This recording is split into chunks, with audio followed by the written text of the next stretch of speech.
Welcome back to my channel. আমি চলে এসেছি আজকে আবার একটা রেসিপি নিয়ে। আর এটা হবে বেলের শরবত। আর এটা একদম গাছ পাকা বেল। আর এই গরমে এই শরবতটা খেলে খুব উপকার হবে তোমাদের। তো অবশ্যই বাড়িতে এটা ট্রাই করবে। তো দেখতে থাকো আমি কি করে বেলের শরবত করি। আর এই যে দেখছো আমি বেলটা ফাটিয়ে নিয়েছি, পাকা বেল তো এভাবেই ফাটিয়ে নিলাম। আর এবার আমি এগুলো চামচ দিয়ে সব তুলে নেব। তো তোমরা এভাবে চামচ দিয়ে সব তুলে নেবে। আর আমার হাতে মোবাইল আছে, যার জন্য আমি এটা তুলতে পারছি না। তো মোবাইলটা রেখে আমি সবগুলো তুলে আবার তোমাদেরকে দেখাচ্ছি। তো এই দেখো আমি সবটা তুলে নিয়েছি। আর এটার মধ্যে আমি এখন একটু নর্মাল টেম্পারেচারের পানি মিশিয়ে নেব। তো এই দেখো পানি। তো আমি এর মধ্যে একটু পানি মিশিয়ে এটাকে এখন ভালো করে আমি চটকে নেব। তো এই দেখো পানি মিশিয়ে আমি এইভাবে হাত দিয়ে দিয়ে ভালো করে চটকে নিচ্ছি।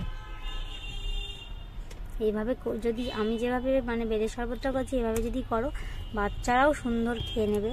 অনেক বাচ্চারা আছে বেলের শরবত খেতে চায় না, আর মিক্সারে মানে জুসারের মধ্যে কখনো বেলের শরবত করবে না, একদম ভালো লাগে না খেতে।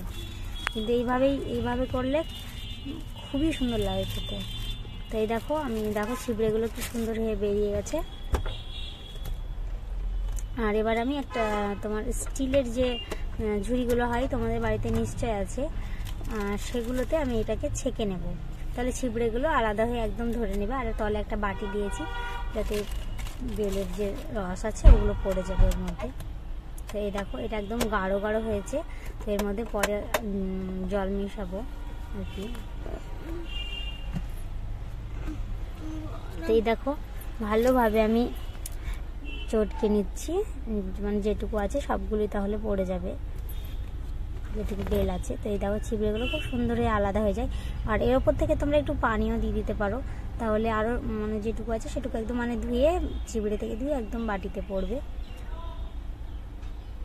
তো এই দেখো একদম খুব সুন্দর হয়ে ছিবড়েটা আলাদা হয়ে গেছে। তো অবশ্যই এইভাবেই করবে, নাহলে যে তোমাদের যে নেটের যে ছাঁকুনিগুলো হয় চা ছাঁকা, ওগুলোতে হবে, কিন্তু ওগুলোতে একটু দেরি হয়, তাই ছোট জিনিস তো, আর এগুলোতে বড় তাড়াতাড়ি হয়ে যায়। তো এই দেখো একদম এটা গাঢ় গাঢ় আছে। তো এর মধ্যে আমি অনেকটাই পানি মেশাবো। আর তোমরা চাইলে এটা ঠান্ডা পানি মেশাতে পারো, কিন্তু আমি ঠান্ডা পানি দিইনি, নর্মাল পানি দিয়েছি, কেননা বাচ্চারাও খাবে, তো ওই জন্য আমি নর্মাল পানি দিয়েছি। তো তোমরা এর মধ্যে আইস কিউবও দিতে পারো। আর আমি দেখো এবার চিনি দিয়ে দেবো, 2 চামচ চিনি, কারণ বেলটা খুব মিষ্টি আছে, তো 2 চামচ চিনি দিলে হয়ে যাবে। আর বেলটা মিষ্টি হয় তো ওই জন্য একটু দেখে চিনিটা দেবে, খুব বেশি চিনি লাগে না। আর একটু পাতলা করে করবে, মানে বেলের শরবতটা পাতলাই ভালো লাগে, ঘন হলে ভালো লাগে না খেতে। আর একটু রেখে দেওয়ার পরে বসে যায় আবার, মানে জমে যায় আর কি, তার জন্য একটু পাতলা করে করবে। আর এটা পারলে সঙ্গে সঙ্গেই সবাই মিলে মানে খেয়ে নেয় ভালো, মানে পরে ভালো লাগে না বেলের শরবতটা। আর আমি দিয়ে দিচ্ছি বিট লবণ। বিট লবণটা অবশ্যই দেবে, খুব সুন্দর টেস্ট আসে বিট লবণ। আর আমি দিব 2 পিস লেবু, বেশি দেবো না, বেশি দিলে একটু বেশি টক হয়ে যাবে। তো 2 পিস লেবু, বিট লবণ আর লেবুটা অবশ্যই দেবে। তো খুব সুন্দর একদম আলাদাই টেস্ট চলে আসবে, বলছি না, বাচ্চারাও একদম সুন্দরভাবে এটাকে খেয়ে নেয় ওই জন্য। তো খুবই ভালো লাগে খেতে, অবশ্যই এটা বাড়িতে ট্রাই করবে। আর এবার আমি হয়ে গেছে চিনিটা, যতক্ষণ না গলে যায় আমি একটু চামচ দিয়ে ভালোভাবে নামিয়ে নিচ্ছি। তো দেখো কত সুন্দর হয়ে গেছে একদম।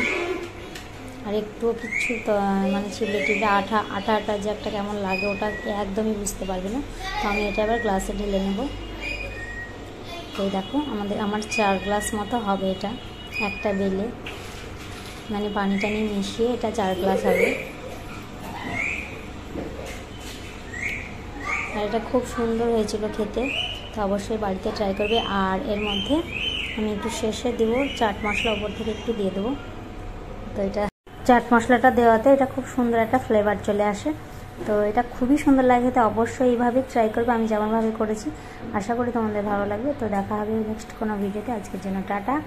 আর সবাই খুব ভালো থেকো। এই গরমে একদম বেলের শরবতটা অবশ্যই খেও। আর আমাকে কমেন্ট করে অবশ্যই জানাবে যে কেমন লাগলো তোমাদের। তো টাটা।